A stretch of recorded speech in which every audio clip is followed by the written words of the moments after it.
सबसे पहले जिस स्टॉक की चर्चा तो अपफ्रंट कर ली है, डिटेल में समझ लिया जाए। जीएसटी का डिमांड नोटिस है क्या? डेल्टा कॉपर चला एक बड़ा शॉकर है। 16,822 करोड़ का जीएसटी नोटिस दरअसल डेल्टा कॉप को सौंपा गया है। अब ये बेसिकली डिमांड पीरियड जुलाई 2017 से मार्च 2022 तक का है। तो रेट्रोस्पेक्टिवली इनके हाथ दरअसल ये जीएसटी डिमांड नोटिस आया है। अब कंपनी का कहना है कि जो पहला नोटिस इनके हाथ लगा था वो 11,140 करोड़ का था, वो जो डायरेक्टली डेल्टा कॉप को सौंपा गया। लेकिन उसके बाद फिर एक और नोटिस इनके हाथ लगा है 5,682 करोड़ का, और इनकी जो 3 सब्सिडरीज है, Casino Deltin Denzong, High Street Cruises और डेल्टा प्लेजर क्रूजेस, इनके लिए वो 5,682 करोड़ तक का जीएसटी नोटिस आया है। अब टैक्स नोटिस पर कंपनी कानूनी मदद लेगी, इसको अपील भी करने वाली है। कंपनी ये भी कह रही है कि ये पहली दफा नहीं है कि इस तरह का नोटिस भेजा गया है, लेकिन ध्यान रहे ये ग्रॉस बेट वैल्यू के बजाय ग्रॉस गेमिंग वैल्यू पर जीएसटी नोटिस भेजा गया है। साथ ही साथ कंपनी ये भी कहती है कि ये एक कंपनी स्पेसिफिक प्रॉब्लम नहीं है, लेकिन एक इंडस्ट्री वाइड फिनोमेना है। लेकिन जैसे आप पहले भी चर्चा कर रहे थे, कंपनी का मार्केट कैप देखिए और जीएसटी डिमांड देखिए, ओवरऑल कंपनी की अर्निंग्स देखिए और जीएसटी डिमांड देखिए, तो अब देखना यही होगा कि ये जब कोर्ट में जाएंगे उस पर कोर्ट क्या सफाई देता है, या फिर क्या इनके फेवर में आता है रूलिंग या नहीं। लेकिन वाकई में एक बड़ा नोटिस इनको सौंपा गया है और उसका कुछ इंपैक्ट आ सकता है। भाई साहब, डेल्टा कॉप मोटा मोटी 17,000 करोड़ रुपए का tax demand notice, current market cap का 3.5 गुना, पिछले एक दशक के आय का डबल। यह है इसका टैक्स डिमांड नोटिस। यह है गाज जो डेल्टा कॉप पे गिरती हुई। मयूरेश, कुछ बचा क्या? आमतौर पे तो हाउस इवेंचुअली जीतता है, इस केस में गेम ओवर। नहीं, ये हमेशा से यही इशू रहा है आशीष जी, ये सारे स्टॉक्स के साथ जो रेगुलेटरी ओवरहैंग है, ये हमेशा ये स्टॉक्स को कभी री रेटिंग करने देते ही नहीं थे। और अभी ये जो नोटिस आया है, obviously I think it will be challenged by the company, but again I think it's a detrimental impact, क्योंकि जैसे आपने राइटफुली कहा, irrespective of what happens, 25% has to get deposited with the regulators या with the authorities itself, और ये भी एक impact लाता है वर्किंग कैपिटल रिक्वायरमेंट्स पे, कैश फ्लोज पे, so on and so forth. Industry wise problem है, because I think this has to get addressed at some stage, कि इसको कैसे सही रीत से आई थिंक टैक्स करना है, क्या रेट्रोस्पेक्टिव जाना चाहिए, नहीं जाना चाहिए, ये काफी मुद्दे हैं जिसके लीगल इश्यूज हैं, बट ये सारे मुद्दे ओवरहैंग बन के रहेंगे स्टॉक पे। तो बिल्कुल I think there will be a huge overhang until the headwinds are probably. In this case also, Ashish, house always wins.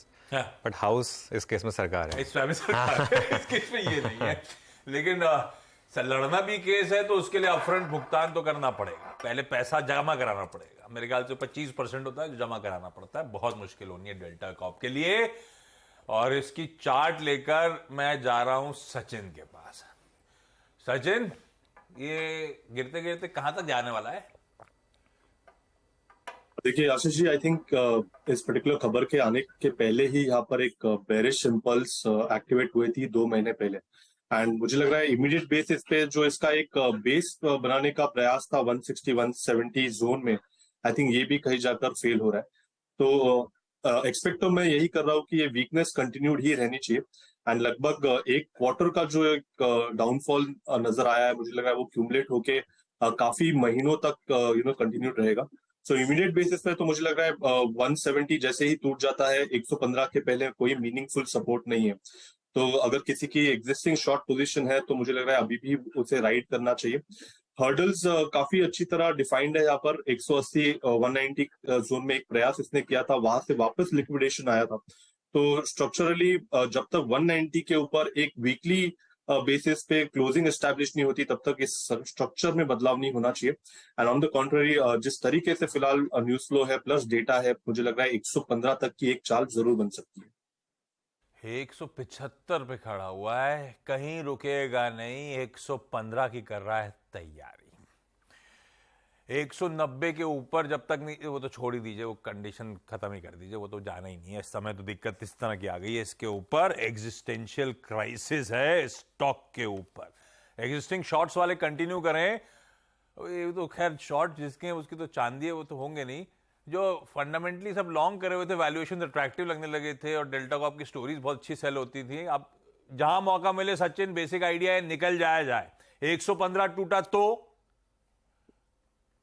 Ashish ji, structure अगर हम ओवरऑल देखें तो आई थिंक 115 के बाद जो मेजर सपोर्ट है जहां पर दो बार हमने थोड़ा सा डिमांड आते हुए देखा है, वो लगभग अराउंड 55 लेवल के आसपास का ही है। तो मेजर स्ट्रक्चर वाइज भी अगर हम 2016 से इसका डेटा देखें तो कहीं पर भी एक बड़ा कॉन्फिडेंट बदलाव नहीं हुआ है। एक बड़ी रेंज में स्टॉक लॉक्ड इन रहा था। तो 320 340 के आसपास जैसे सप्लाई प्रेशर था, वैसे ही मुझे लग रहा है डिमांड जोन लगभग अराउंड 55-60 लेवल के आसपास ही है।